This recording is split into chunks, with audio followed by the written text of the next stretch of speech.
we're certainly happy to see you all here today, and you look very well contented and everything. We hope we'll give you a nice day. This morning we have a subject that I think is of more or less vital importance in these times. But we have to begin by going back to one of the earliest concepts that we have in the world of science, and that is the transmutation of metals. We do not know where alchemy, as we call it today, originated, but the present word is derived from two comparatively recent terms, the word chemistry and the ancient Hebrew and Greek and Egyptian syllable El. Alchemy. El is a name of deity, Elohim, and many others. Therefore, the term alchemy means divine chemistry. It means something entirely different from the concept or idea of a materialistic transmutation of metals.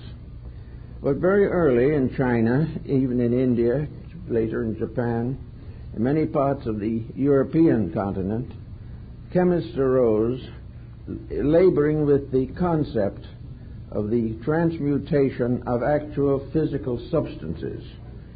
Today, science does this every day, and from the beginning of time, nature did it every moment.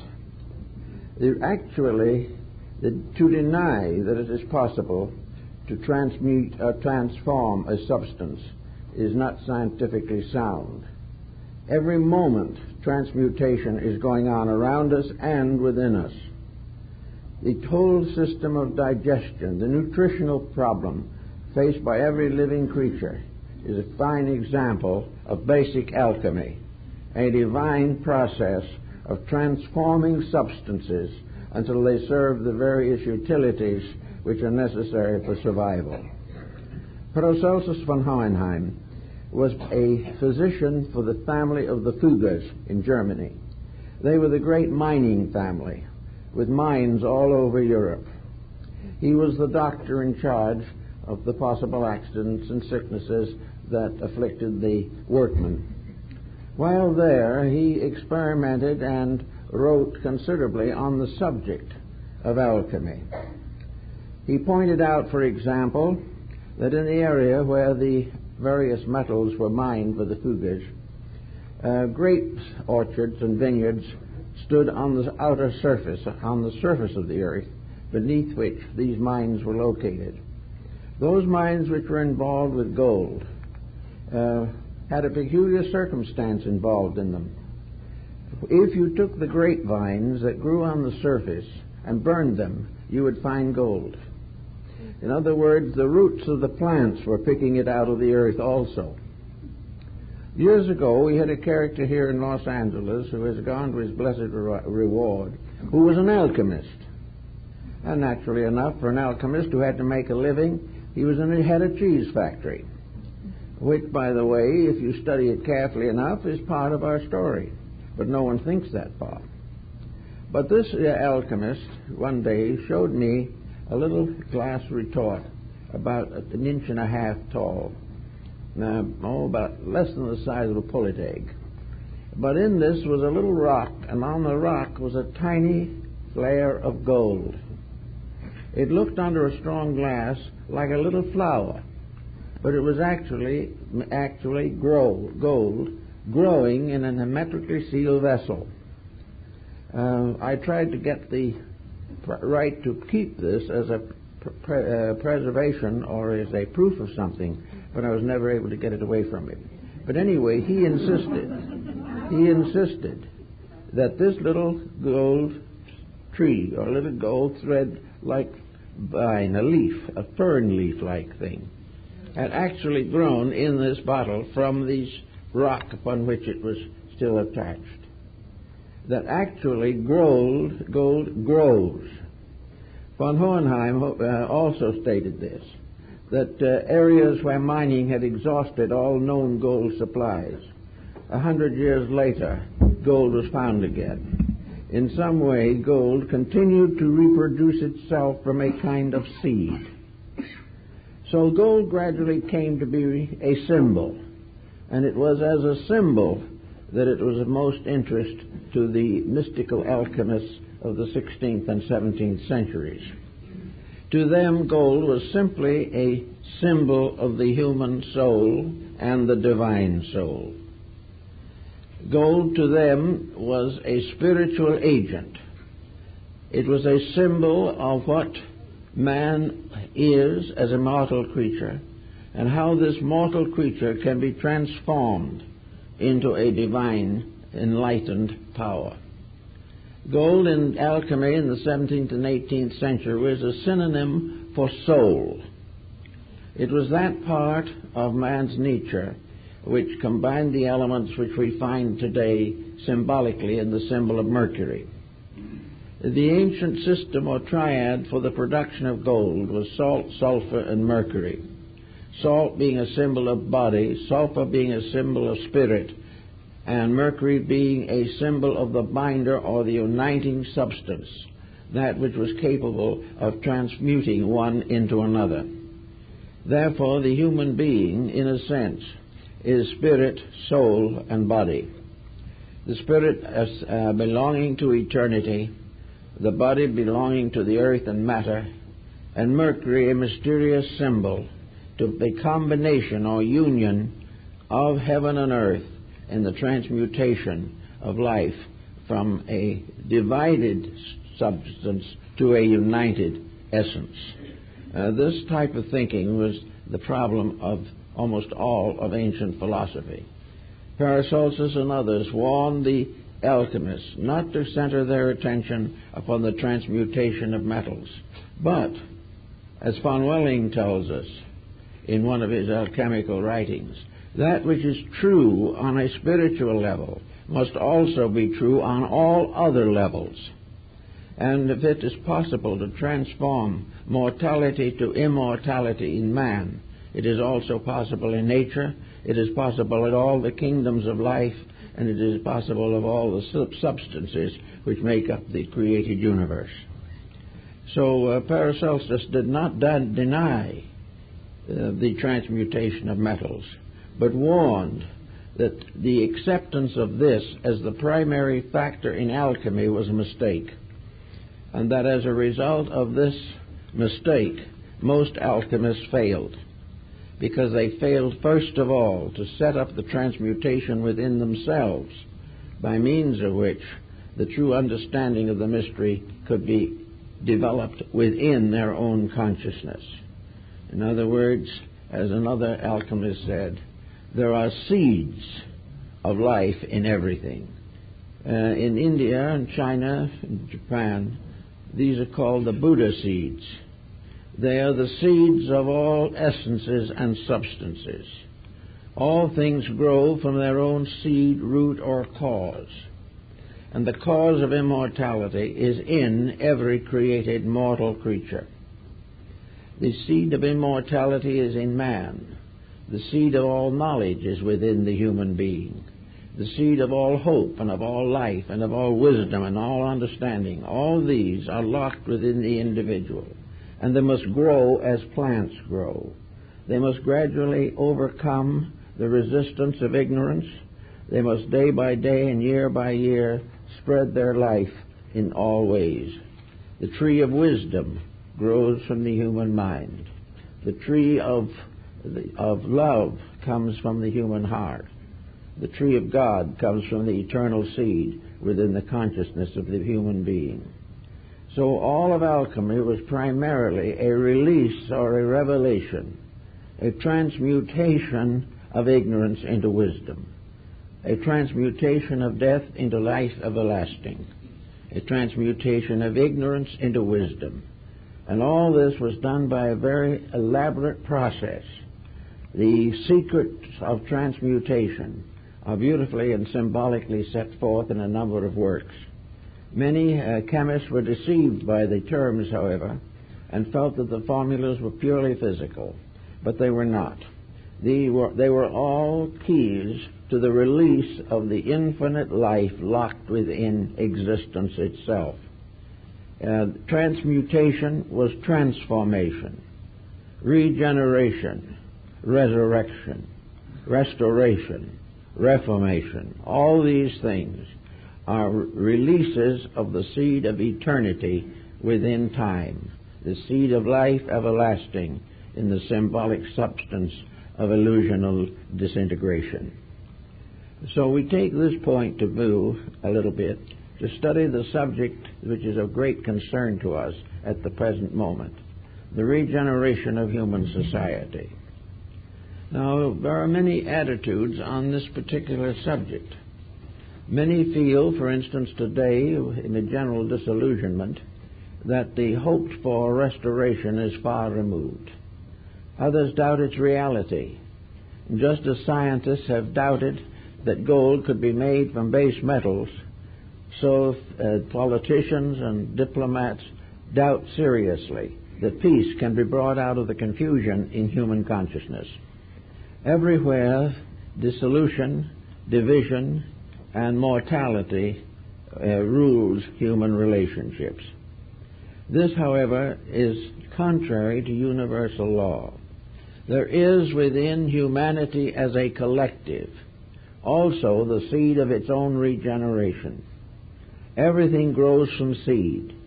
Someone must plant the seed of peace, or there will never be seeds of peace in the world. In the book of Revelation, there is a tree that bears 12 manner of fruit, which is for the healing of the nations. This tree represents a truth, a reality, a great revelation, growing from a seed in human consciousness. Now, human beings today all have within them the seed of their own perfection. The perfection is not something added. It is something released. It is not bestowed. It is revealed through the internal structure of human consciousness. If we go back, for instance, to the period of Plato and Aristotle, we realize that when Plato died, there probably were not 20 copies of his dialogues in existence, and they were all handwritten by his disciples for their own use. So far as world knowledge, world recognition of Plato's contribution in his own day, there was none. Whatever he attempted to do, he did, and when he finally passed out of this life, he left no institution behind him. He left nothing that endured. He left not even a solid codex of his own writings. And yet today he is better read, better known, and better appreciated than ever before, because somewhere within the nature of his own labor there was the seed of restoration. That which was truth in his writings can never die. The same is true of the words of Christ. Those words were not printed in his own lifetime. Only a few ever saw them or heard them or saw him. But that which is eternal, inevitable, cannot die. And the true tree of life in us cannot die. Today we have many confusions in the world. We have a series of labors that have gone sour. We have attempted to do great things, but they were not the things that were necessary. And in the effort to be great, we have failed to fulfill the natural simplicity of ourselves. We have accepted the idea that fame and fortune are the answers to the human problem. But until fame and fortune are regenerated, until the true seeds within both fame and fortune are restored to their original scientific and spiritual dignities, we will never get anywhere with them. Every mistake, every sorrow, every problem that we have has within it the seed of its own solution. And also it is contributing to the ultimate perfection of ourselves, our world, and our universe. To find these things, we have to begin to search for the keys to regeneration, the keys to restoration. Now, it so happens that these keys have not been entrusted to the sky or the earth. They've been entrusted to man himself. Because of those creatures existing on earth today, the human being is the most evolved, having the greatest potentials, having the greatest equipment with which to accomplish major good in this world. The human being has the facilities, the mental abilities, the rational faculties by which he can take the seed of eternity within himself and release it as described in the structure of Kabbalistic philosophy. So we have here today a world of people, nearly 5 billion, perhaps a little more, each one of which, whether it knows it or not, is immortal. Each one of these creatures has been endowed with a potential. In each human being, the seed of eternity has been sown in the fields of time.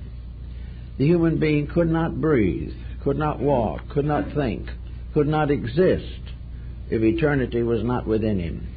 The eternal life, the life of all things, is that which gives man life. Each kingdom of nature unfolds this life according to its own rules and laws. Each kingdom of nature tries to expand its potentials. We see the gradual development of the plant kingdom, in which a small lichen somewhere gradually develops into a magnificent tree. We see all the flowers of the field. We also see all the beautiful crystals in the rocks. Everywhere something of a divine nature is being revealed through kingdoms of nature. In the animal kingdom, other values are revealed.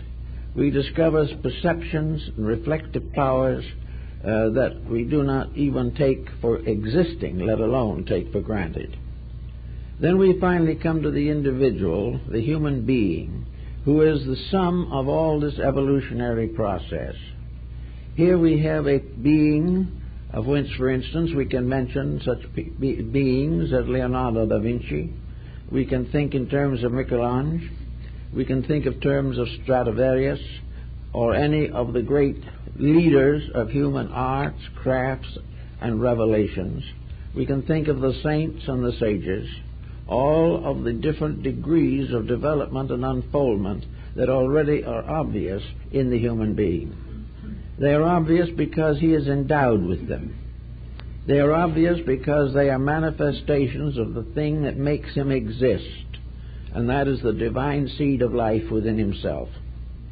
That which is within himself is his own immortality.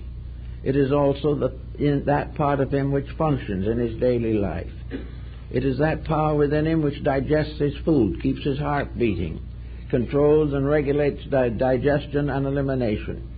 It is this same power that gives him the right to write a book, to make a great contribution in art or music or science or philosophy. All the different departments of life arise from one tiny seed, the divine seed in man. It is this one divinity which is the unit. This is the monad of existence. This is the one from which all things come, and yet all things in their infinite divisions are still one. From one source all knowledge arises. For one purpose all knowledge exists, and that is the perfection and growth of living things. In our course of life, politically and socially, we have forgotten almost entirely the part of ourselves which alone can be solutional. We cannot solve with the mind unless the mind is inspired. We cannot create with the hand unless the hand is regulated and guided. We cannot create with the body unless the body itself responds to a divine eternity within itself. So here we are, human beings, each with a different kind of destiny, each dedicated to some purpose, each one hoping, fearing, believing, each one living and dying within a peculiar situation in which the real reason for the whole thing remains unknown. We do not today believe or realize the power of this seed germ within ourselves, which seed germ is eternity, hidden within the folds and regions of time. This inside thing is that which has to be released, and the release of this is the great secret of transmutations and transformations. Everything depends for its survival upon this submerged, hidden source of life within ourselves. It is the spark of eternity in us upon which we depend for everything. And when that leaves the body at death, it takes with it every activity, every process, except disintegration. This is one of the reasons why it seems as though in this world there's been a great overlooking of something. We have been trusting each other on a level which is not trustworthy. We have tried to work out our problems without bringing into focus the one solution that is possible, and that is the release of the eternal plan through ourselves. It is the same with nations. From the beginning, nations have been compound individuals. They have existed with temperaments and dispositions. They each have their own peculiar specializations in life. They have their languages, their customs, their arts, and many times their religions and their languages.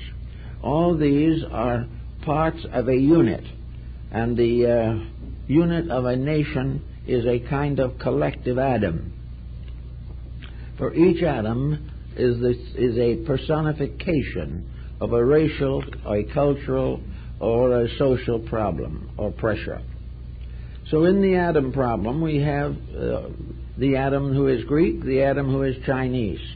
But we also recognize that each of these compounds is ensouled. Each one of them exists as itself rather than falling into chaos, because the entire structure is embodying a principle. The development of humanity, the tree of races, means that a life principle is flowing through all races, and these races become branches upon a great tree, and this tree is the tree of life itself. But every nation is part of that plan. Every individual within a nation is a leaf or a twig or a bud upon a tree, a living thing depending upon one life. Now this means that whether we realize it or not, there is only one life. And this is the thing which is difficult for us to understand. In our way of competition, in our way of self-centeredness, each individual competes with another and tries to outdo others. In strangeness it may seem, there is no one to compete with, because actually there is only one life. And all competition is a mistaken belief that this life can be controlled in one direction or another, when in the truth of the matter, the creatures must be controlled by that life principle. The principle is not divided. There is no such a thing in the principles of things as the various structures we set up and defend so stoutly. We defend our politics without realizing that all government rises from a tree, and that the root of this tree is in eternity. We believe all arts and sciences have their sources in the various geniuses which created them and which we regard as their patrons. Actually, however, painting, music, literature, architecture, all these are trees growing from one root. Life in all of its manifestations is one life, diversified through expression and through creation, but never actually divided. If one of these arts should actually die, all would die with it, because it is part of one life. Now these various plants and things becoming like individuals, nations, develop characteristics. They develop likes and dislikes. They are influenced by longitude and latitude. And today they are influenced largely by lassitude. They are influenced by fable, by myth, by tradition, by heredity. All these things seem to divide these nations from each other.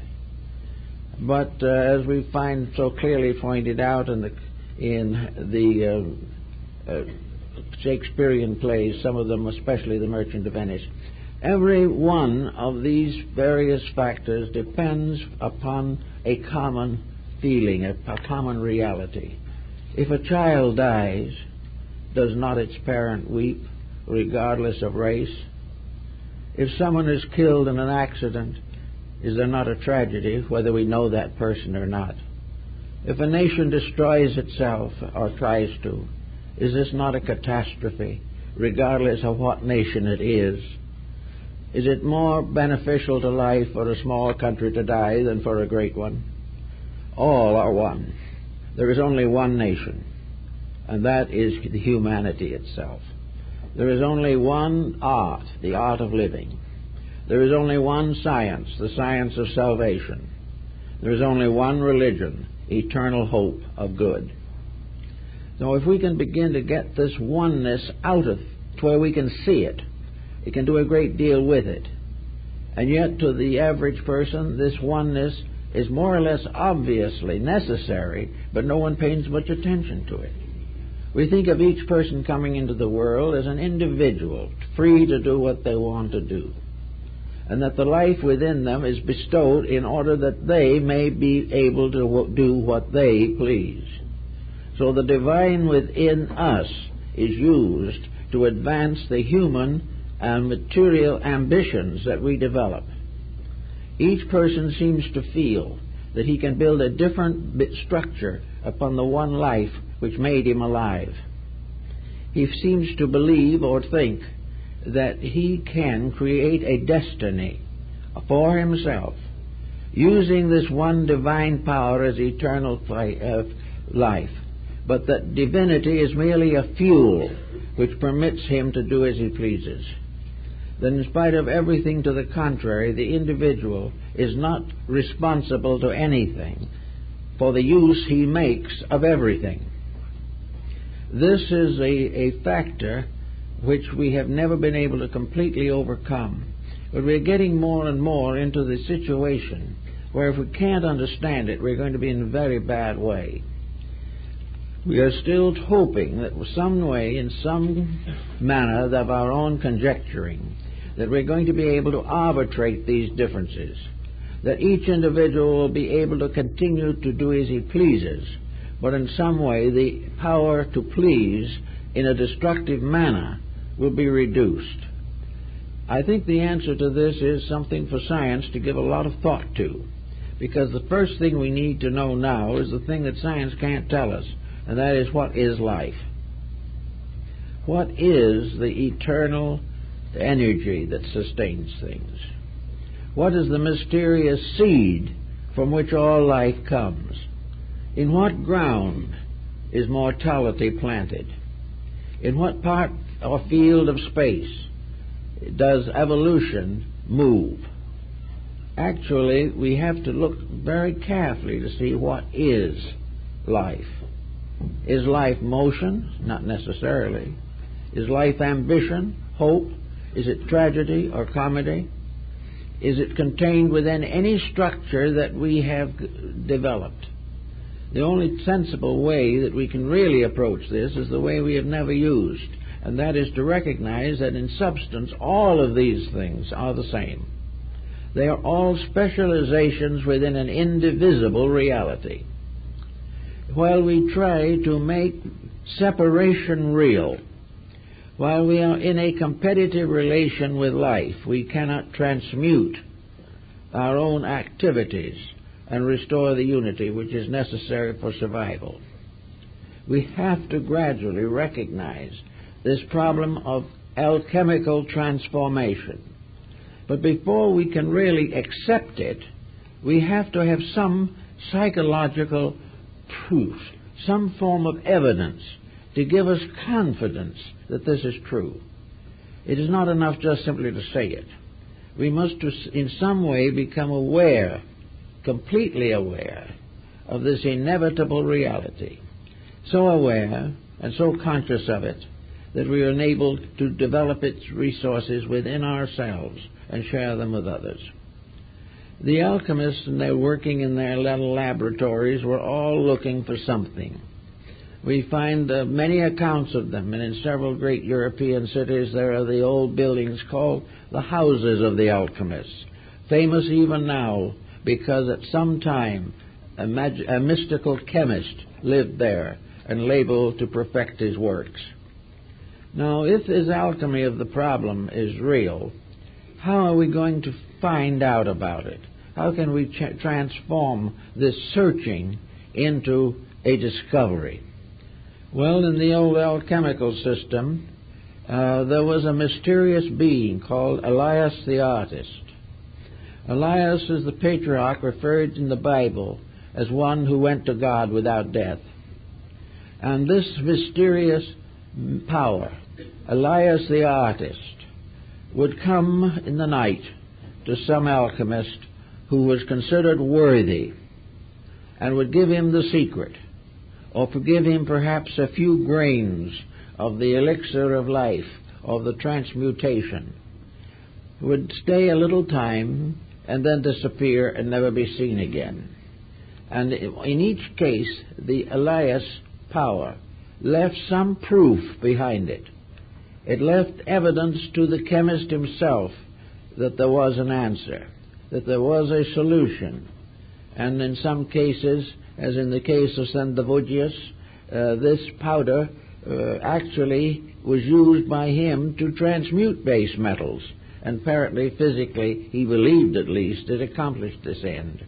Or was it true that Symbolism also knew and put into symbolism what this powder really was? That it was not there to transmute base copper or bronze or iron, but to transmute base ignorance, superstition, or fear into the realization of truth. I think we have to recognize that the great transmutation must be in some way justified by human experience itself. We should be justified by the mere fact that we are alive, because the very existence in which we live has never been explained adequately. We do not know where we actually came from long before there were stars. We do not know where we are going after the last star goes out. We do not know what we are made of, except of substances that are held together by a strange magnetic chemistry. We know that we live from day to day upon life. We know that the very process of digesting food is an alchemical process. But we also must realize that this process goes to the acceptance and digesting of experience, which is another kind of food, a kind of food that nourishes the mind and understanding. That we must also experience the mystery of love, of divine acceptances of things. These are foods which must also sustain hope within the individual. Therefore, those things necessary for the attainment of the alchemical transmutation must be experienced within the person. He must become aware of these truths, and he must be able to apply them socially upon the different levels and parts of his society. He must understand what governments are. The governments are nothing but the hollow shadow or extension of a divine way of doing things, and that as long as any government differs from the archetype from which it came, it cannot fulfill itself. Therefore, governments must be regenerated. They must be reformed, revised, and restored to their original purpose, namely the purpose of fulfilling the infinite unfoldment of the divine purpose in creation. While governments are dependent entirely upon books and codes and creeds, or laws are passed only by those who are themselves ignorant of what law is, or where it comes from, or why it is, or what it must be, we are in trouble. But as long as we are willing to build our laws solely upon previous laws, or upon the previous incumbent in public office, we will never get to understand the final great fact, namely that all things obey except man, and out of his disobedience fell the angels. Every part of nature except man is incapable by its own constitution of actually violating universal law. It has no initiative. It has no free power to become a separate creature. Man is separate. He is separate because potentially he is capable of a greater advancement than any other kingdom of nature on this earth. He is the leading power here. All previous embodiments on this planet have been leading toward him. They have been gradually releasing that part of his own potential which enables him to stand and proclaim his existence. This, however, is not to be the subject of great rejoicing, nor is he to become completely overwhelmed by his own egotism. The fact that he exists is a remarkable thing. The fact that he can exist well is a still more remarkable thing. And he hasn't quite gotten there yet. But he is hoping. But his hopes have to be brought into some form of pattern. And when the old time, in the Bible, they spoke of the earth as a garden and considered that man was the gardener. Well, a gardener is one who takes care of the plants. We're not really doing that. As gardeners in the garden of life, we are not protecting it. We are exploiting it. We are not doing all we can to preserve it. We are doing all we can to make it a servant of personal ambitions. So we may say that nearly all of that which is rooted in ambition has a tendency to be corrupt. It may not necessarily be wrong, but it can easily become so. We cannot, by ambition of our own, do that which only eternity knows. We cannot solve problems that are greater than our insights or our understandings. But fortunately, we don't have to. We only have to come into a harmonious relationship with the great plan of life itself. And this is what, in a large way, alchemy really represented. It told us through human digestion and the digestion of metals that there are processes going on that if we do not interfere with them, corrupt them, or pervert them, are magnificently sufficient. The only thing we can do is cut ourselves off from life by the misuse of it. We can only destroy that which we have labored so hard to build: bodies, attitudes, institutions, nations, governments, parties, and policies. All these things we have built up only to destroy them by our own selfishness. Now we say that's a very great tragedy. Yes, but unfortunately there's still another point that is more important. Namely, if we can destroy them, they are not the thing we are seeking. Anything that can be destroyed is not part of the reality, which is completely indestructible. Therefore, we have to gradually bring our own consciousness into relationships with things in which we become aware of the indestructibility of truth.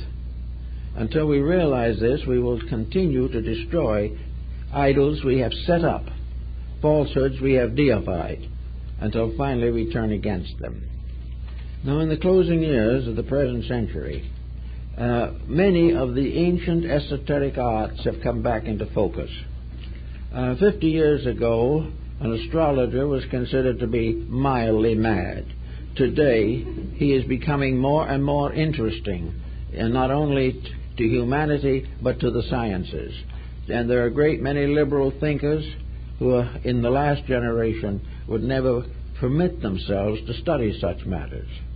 We came along with acupuncture, which for 2,000 or 3,000 years was used in China and scoffed by us. And all of a sudden we're interested in it. We're interested in the I Ching. We're interested in yoga and Vedanta. We're interested in esotericism, psychism, every type of thing that was once important, then passed into submergence, and now begins to come out again. Why? Because we are becoming more and more, might say, fearful. We are more and more aware that there has to be something we don't know, that there's some way of doing some of these things better than we're doing them. So we're beginning to look for the people who did them better. And we suddenly realize that they are the ones we've been making fun of for centuries, because we believe so firmly in our own mistakes. Now, the coming way of thinking has brought back a tremendous revival in alchemy. Alchemy is flourishing with new books, new publications, new exponents, new researches, new projects every day. But there's one thing we have to beware of, and that is, as Basil Valentine pointed out, the great chemist, woe unto the gold makers. If we are going to use alchemy now to pay the national debt, we'll be exactly where we were to start with. If we firmly believe that we can use these superior sciences to protect our mistakes, we're wrong. We are only able to use these correctly if we are also dedicated persons. Unless the happy-go-lucky attitude, which is neither happy nor lucky, that we are in now, is changed, there is no form of learning that we can restore or create that will not land in the same condition we are in today. Because it is a value pattern. We have to change the basic relationship between ourselves and life. This is the great transmutation. This is the secret of the philosopher's stone and the elixir of life. We cannot simply use these powers to take care of our present mistakes. We cannot use psychism to find out how to get out of being alcoholics and then keep on drinking. We cannot say that we are going to use philosophy and then keep on nagging our neighbors and insulting each other. We cannot have enemies and be truth seekers at the same time. We cannot go on supporting the policies with our minds while we are attacking them with our souls. So out of it all comes the necessity of starting with the basic element of alchemy, and that is the person. Bamey and the Rosicrucian group in Europe, many other systems, have emphasized the point that regeneration begins with the individual. That only a person who has a proper internal relationship with life is willing to or capable of making the changes that are necessary. So somewhere in this process we must identify the pearl of great price, the seed soul in ourselves, something that is so mysterious, so minute, that it is like the proverbial mustard seed, that being the least among the seeds shall grow into a great tree. The search for the seed of life. And science should be seeking it.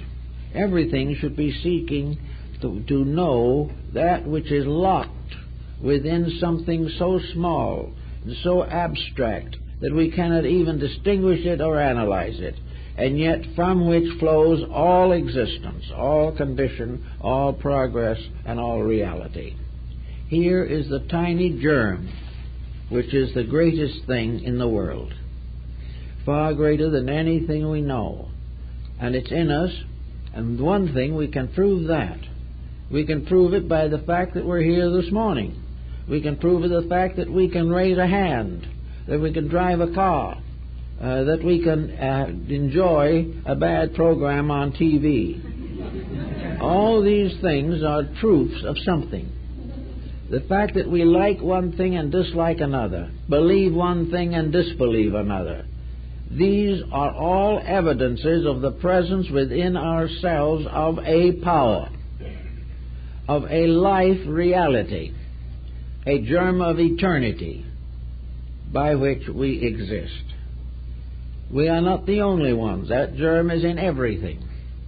But in man it is a certain core. It's reaching further into the great world of needs. In other words, it is the basis of the fruit of life that we're all seeking. Here we are, able to think, able to play the piano magnificently, able to control and direct the actual forces that make up our civilization. All of these things are within our dispatch and within our area of possibility. We have already produced a great world, the modern world, but we have not ensouled it. The thing we have produced up to the present time is a robot. Our whole civilization is a robot. because it is simply an instrument for the fulfillment of our own ignorance, in the sense not of dispelling that ignorance, but making it possible to live with it. We are trying to live with our own imperfections happily and permanently, and this cannot be. The only way we can get over our disasters is to get over the weaknesses and fallacies in our own minds and hearts. So the first thing the alchemist has to do is transmute himself. He has to make sure that he deserves greater power than he has. He must make sure that if he is appointed to public office, he will be incorruptible and will also vision clearly within himself the true needs of people. If he does not know what they need, why should he govern them?